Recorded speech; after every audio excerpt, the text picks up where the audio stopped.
আমার এই নিয়ন পথসটা ভীষণ লম্বা হয়ে গেছে, যার কারণে দেখতে একদমই ভালো লাগছে না। সময়ের অভাবে কাটা হয়ে ওঠেনি।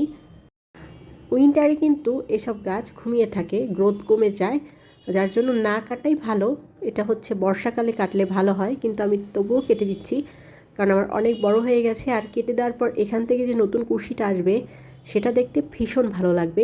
গাছটা ভীষণ ঝোপালো আর ঝাঁকড়া হবে। এবার আমি প্রিয় গাছগুলোকে আমি কাজে লাগাবো।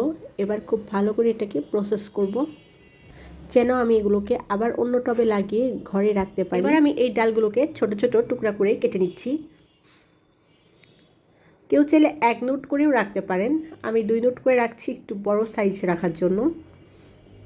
উইন্টারে এগুলো কিন্তু ঘুমিয়ে থাকে, আর এগুলো খুব স্লো বাড়ে না যে তা না, ভালো সার পেলে আর সানলাইট পেলে ভালো বাড়ে।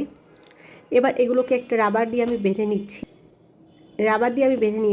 এবার একটা টক দইয়ের যে পাত্র থাকে সেগুলোকে পানির মধ্যে দিয়ে এভাবে আমি ডুবিয়ে রাখবো।